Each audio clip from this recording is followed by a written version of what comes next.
தமிழர் வீரம், தமிழர் கலாச்சாரம், தமிழர் பண்பாடு, தமிழர் வணிகம் போற்றும் உலகத் தமிழர்களின் செய்திகளை உடனுக்குடன் வழங்கும் சுதேசி இணையதள தொலைக்காட்சி. நம்ம இந்தியா ஒரு கலாச்சாரம் மிக்கது. அதனால நம்மளுடைய பொருளாதார சங்கிலி என்றது உணர்வு பூர்வமானது. அது உடையும் போது பாதிக்கப்படுவது நாங்கள் மட்டுமல்ல, நீங்கள் தான். ரொம்ப நன்றி. இப்போ ஆன்லைன்ல ஷாப்பிங் பண்ணணுமா சார்? 99% இங்க பாருங்க, எக்ஸ்பிரி டேட் பார்த்து தான் நாங்க கடைக்கார கொடுக்குறோம். லாக்டவுன்ல ஆன்லைன்ல யார் பர்ச்சேஸ் பண்ணீங்க? அன்னைக்கு யார் இருந்தா? பக்கத்துல இருக்க அண்ணாச்சி, என்னோட அண்ணன்மாருங்க தம்பிமாருங்க கடை வச்சனாலதான் இன்னைக்கு நீங்க எல்லாம் உயிரோட இருக்கீங்க. இல்லைன்னா உங்களுக்கு எந்த பொருள் எங்க இருந்து வந்திருக்கும்? அது உண்மைதான். மேம் சொன்னாங்க நிறைய சிக்கன் மீட் எல்லாமே நாங்கள் ஆன்லைனில் ஆர்டர் பண்ணுறோம். கண்டிப்பாக ஆன்லைன் ப்ரைஸுக்கும் ஆஃப்லைன் ப்ரைஸுக்கும் கம்பேரிசன் பண்ணி பாருங்கள். இப்போ நான் இன்னைக்கு நிலைமையில் பார்த்தா 220 rupees சிக்கன் கொடுத்துட்ருக்கேன், 2 முட்டை ஃப்ரீயாகவும் கொடுத்துட்ருக்கேன். ஆன்லைனில் பார்த்தீங்கன்னா 280 rupees பண்ணிக்கிட்டு இருக்கேன். ஆனால் அது ஃப்ரெஷ்ஷாக இருக்கான்னு உங்களுக்கு தெரியாது. இப்போ நீங்கள் கடைக்கு வந்தீங்கன்னா கண்டிப்பாக நான் உங்கள் கண்ணு முன்னாடியே க்ளீன் பண்ணி கட் பண்ணி உங்ககிட்ட கொடுப்பேன். ஆனால் அதே ஆன்லைனில் ஃப்ரோசன் சிக்கன். இங்க இருக்கிறவங்க எல்லாம் இந்தியாவில் தானே இருக்காங்க. ஏன்னா ஆன்லைன் செயலி முக்காவாசி வெளிநாட்டில் தான் அதோட ஓனர்ஸ் அந்த பணத்தை எடுத்துக்கிட்டு இருக்காங்க. இப்போ வல்லரசாகவும் எங்க இருந்து வல்லரசு ஆகணும்? இந்தியா வல்லரசு ஆகணும்னா பக்கத்துல இருக்கிற கிராம வல்லரசு ஆனாதான் இந்தியா ஃபர்ஸ்ட் வல்லரசு ஆகும். இன்னைக்கு அந்த வாழ்வாதாரம் பாதிக்கப்படுது. என்னன்னா, எங்களால தொடர்ச்சியாக வாடகை கொடுக்க முடியல, கரண்ட் பில் கட்ட முடியல. ஏன்னா நாளுக்கு நாள் பிரச்சனைகள் அதிகமா இருக்கிறப்ப எங்களால பிசினஸ்ல பண்ண முடியாதுன்றதான் எங்களோட வருத்தத்தை நாங்க தெரிவிக்கிறோம். பொருளாதார ரீதியாக வர்த்தகம் பெரிய அளவில் நடக்குது, ஆன்லைன் வர்த்தகம். ஆனா அதனுடைய லாபம் அத்தனையும் வெளிநாட்டுக்கு போகுது அப்படின்னு பேசுறாங்களே. நான் காஞ்சிபுரத்துக்கு போய் காஞ்சிபுரம் பட்டு வாங்கணுமான்னு, அதே தானுங்க நானும் கேக்குறேன். நீங்க வாங்கக்கூடிய பொருள் இருக்கு பாத்தீங்களா, அது எந்த அளவுக்கு உண்மையானது நீங்க நினைச்சு வாங்கிட்டு இருக்கீங்க ஆன்லைன்ல? ஆத்தென்டிகேட் ப்ரொவைடர் அசோசியேஷன் ஒரு இன்ஸ்டிடியூஷன் ஒரு சர்வே எடுத்தாங்க டெல்லியில. கிட்டத்தட்ட 17 ஸ்டேட்ல எடுத்தாங்க. அந்த 17 ஸ்டேட்ல 80% ஆன்லைன்ல விற்கக்கூடிய பொருட்கள் அத்தனை போலியானது, டூப்ளிகேட்ஸ். நீங்க ஒரிஜினல் யூஸ் பண்ணிட்டு இருக்க பொருட்கள்லாம் டூப்ளிகேட்ஸ். என்னமோ பெருசா பேசுறீங்க. நாங்க சிறு குறு வியாபாரிகளை மதிக்கிறோம் அப்படின்லாம் பேசுறீங்களே. ஏறு கூட்டி அந்த வயல்வெளியில நின்று அந்த எடுத்துட்டு வந்த நெல்லையும் பயிரையும் அந்த வயக்காட்டுல போட்டோ மார்க்கெட்ல விற்கக்கூடிய அந்த வியாபாரிகள் யாரும் நீங்க நினைக்கிற மாதிரி கார்பரேட்ல இருக்கக்கூடிய இந்த மால்ஸ்லயோ இல்ல சூப்பர் மார்க்கெட்லயோ விற்கல. இவங்களும் அத்தா 5 ரூபாய்க்கு அந்த முள்ளங்கி தாத்தா 2 ரூபாய்க்கு சேர்த்து அந்த இஞ்சத்தா அத்தான்னு விற்கிற 60% மக்கள் தான் நம்ம தமிழ்நாட்டுல இருந்துட்டு இருக்காங்க. அந்த மக்களை நீங்க பாருங்கன்னா நான் உங்களை சொல்றோம். இன்னைக்கு இருக்கக்கூடிய எல்லா தலைமுறையும் நம்ம அந்த கார்ப்பரேட் டெவலப்மெண்ட்க்கு நம்ம பேசணும். நம்ம கூட இருக்கிற அப்பத்தாவும் நம்ம ஆத்தாலும் பொழைக்கிறதுக்கான விஷயத்தை நம்ம இன்னைக்கு பேசணும். வணிக வியாபாரங்களோட வளர்ச்சி, அக்ரிகல்ச்சரோட வளர்ச்சி மட்டும்தான் நம்ம நாட்டோட வளர்ச்சிங்கிற மறந்துடாதீங்க. அன்புடைய வணக்கம். நான் அண்ணாச்சி பேசுகிறேன். 4 நாளைக்கு முன்னால் போட்ட நம்ம யூடியூப் சேனலுக்கு நல்ல வரவேற்பு. நிறைய பேர் சப்ஸ்கிரைப் பண்ணியிருக்காங்க, நிறைய பேர் பேசுனாங்க. அந்த வகையில் நாம் ஒரு சுதேசி யூடியூப் சேனல் ஒரு முன்னேற்ற பாதையில் போய்கிட்டு இருக்குங்கிறதுல எந்த விதமான சந்தேகமும் இல்லை. இன்றைக்கி ஒவ்வொரு பிரச்சனையும் நம்ம நாட்டில் நடக்கிறத பார்க்கும்போது நமக்கு ஒரு திகிலாக இருக்குது, ஒரு திகில் இருக்குது.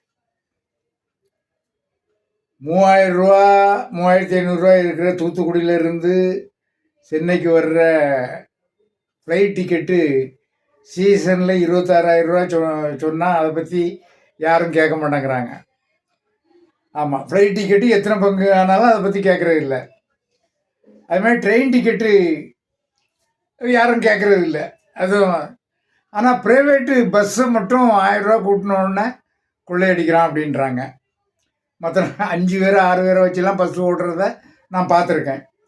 அதே மாதிரி தான் இப்போ இன்றைக்கி ட்ரெண்டு என்னென்னா தேங்காய் விலை ஏறிச்சிங்கிறதுக்காகவே ஒரு சேனல் 1 மணி நேரம் நிகழ்ச்சி நடத்துது, மக்கள் பாதிக்கிறாங்க அப்படின்ட்டு. அப்போ இந்த நாட்டில் விலைவாசின்னா வேறு எதை பற்றியும் யாரும் பேசுகிறது இல்லை. தக்காளி வெங்காயம் கேட்டால் நாம அன்னாடு உபயோகிக்கிறோம்ல. அந்த தக்காளி தங்கம் ஒரு பவுன் எவ்வளோ தெரியுமா? இன்னைக்கு 80,000 ரூபா வந்தாச்சு. அதை பற்றி யாராவது பேசுகிறேன்னா, ஒரு நகை கடையில் அவ்வளோ கூட்டம், இன்னும் 1 மாதத்தில் 2 லட்சம் ரூபா வரும் போல தெரியுது. ஆமாம், எந்த விலைவாசி ஏறினாலும் யாரும் எதை பற்றியும் பேசுகிறதில்ல, ஒரே சிரிப்பு. ஆனால் இந்த தக்காளி வெங்காயம் விலை ஏறிச்சுன்னா மட்டும் மக்கள்லேருந்து சேனல் வரைக்கும் கொந்தளிச்சிடுறாங்க, அன்னாலும் உபயோகிக்கலான்னு. அப்போ அதை உற்பத்தி பண்ணுறவனும் இந்த நாட்டில் தானே வாழ்கிறான், அவனுக்கும் தங்கம் வேணும்ல, அவனும் ட்ராவல் பண்ணணும்ல, அவனுக்கு வருமானம் எப்படி வரும்? எல்லாமே இந்த கம்ப்யூட்டரில் வேலை பார்க்குற லட்சக்கணக்கான சம்பளத்தை வச்சே பொருளாதாரத்தை அளக்க முடியுமா? இன்னைக்கு எனக்கு ஒரு ஃப்ரேம் கடை இருக்குது, அருணுக்கு ஒரு ஃப்ரேம் கடை இருக்குது, 2 கடை இருக்குது. நாங்கள் இன்றைக்கும் வேலை செஞ்சு தான் சாப்பிடணும், என்ன தான் பண்ணாலும் இன்றைக்கும் உழைச்சி தான் சாப்பிடணும். இந்த பொருளாதார தாக்கம் எங்களெல்லாம் எவ்வளோ நசுக்கும் தெரியுமா? அதான் நான் சொன்னேன், எந்த பாதிப்பும் நடுத்தர மக்கள் சுதேசிகளை தான் நம்ம பாதிக்கும், நம்ம தான் கொஞ்சம் கவனமாக இருக்கணும்னு சொல்லியிருக்கேன். அந்த அளவுக்கு பொருளாதாரம் ரெக்க கட்டி பறக்குது பாருங்க. ஆமாம், தங்கம்லாம் எங்கேயோ போகும்போது உங்களுக்கு இடங்கள் ஃப்ளாட்டுகளில் முதலீடு பண்ணவங்களாம் நொறுங்கி போய் கிடக்காங்க, நொறுங்கி கிடக்காங்க. நிறைய வர்த்தகங்கள் அப்படி செதஞ்சு போய் கிடக்கு. ஈரோட்டிலேருந்து திடீர்னு ஒரு விளம்பரம் வருது, பாருங்கள் வேட்டி சட்டை 250 ரூபாய். உண்மையாண்ணா? ஆமாண்ணா. ஃபோன் போட்டால் 100க்கு 90 பேர் ஃபோன் எடுக்கிறது இல்லை. அப்போ 250 ரூபாய்க்கு வேட்டி சட்டைன்னு விளம்பரம் பண்ணுறான். வெள்ளை வேட்டி சட்டை 250 ரூபான்னு பண்ணுறான்.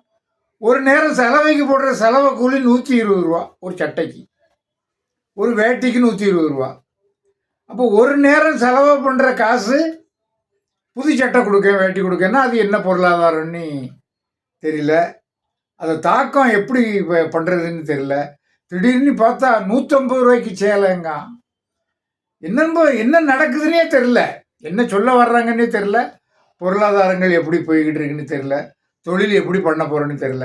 ஒரு பக்கம் அப்படி ஏறி இருக்குது, ஒரு பக்கம் இப்படி இறங்கி கிடக்கு. அப்படி பொருளாதாரத்தில் நம்ம வாழ்ந்துக்கிட்டு இருக்கோம். இது கூட இவன் அந்நிய நாடு அமெரிக்கா வரி விதிச்சுன்னா அதை எப்படி சமாளித்து நம்ம எப்படி தலை நிமிரணும்னு ஆட்சியாளர்கள் சிந்தனை பண்ணும்போது எதிர்கட்சிகள் அதுக்கு சப்போர்ட் பண்ணணுங்க. இன்னைக்கு ஒரு கட்சி தலைவர் முழங்குறாரு, அமெரிக்காவை பகைப்பது நியாயமா, நாம் எவ்வளோ பாதிப்போம். ஏன் அமெரிக்கா தான் நாட்டில் இருக்கனா, அது பெரிய கடன் நாடுங்க, கடனில் மூழ்கிட்டு போகிற நாடு. அமெரிக்கா நம்ம பொருளாதாரம் பாதிக்கும், என்னத்தை பாதிக்கும்? நாம் சரியாக இருக்கணும். நம்ம விட்டு தேங்காய் 50 ரூபா கொடுத்து வாங்க மாட்டேங்க, உடனே கூப்பாடு போடுற, ஜவுளி பாதிச்சிரும் அப்படின்னா அது என்ன ஆங்கிளில் நடக்குதுன்னு தெரியல. எல்லா நாட்டிலையும் தானே ட்ரெஸ்ஸு போடுறான், எல்லோரும் முண்டமாக இருக்கான்.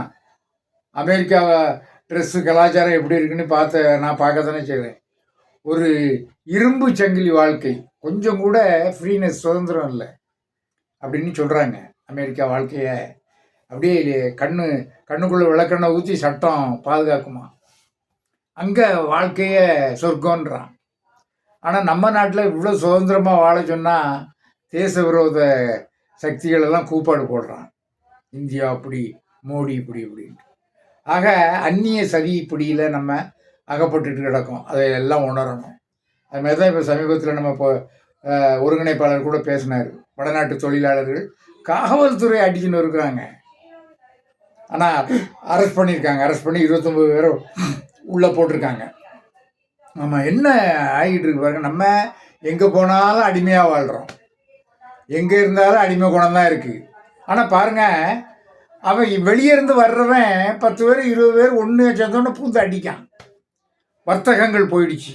நம்மளால வியாபாரம் பண்ணுறதுலாம் முந்தி எப்படி விவசாயம் பண்ணுறதை கேவலமாக நினச்சானோ, பனை தொழிலை கேவலமாக நினச்சானோ, அதே போல் இப்போ வியாபாரம் பண்ணுறதை கேவலமாக நினைக்கக்கூடிய அளவுக்கு வந்துட்டாங்க.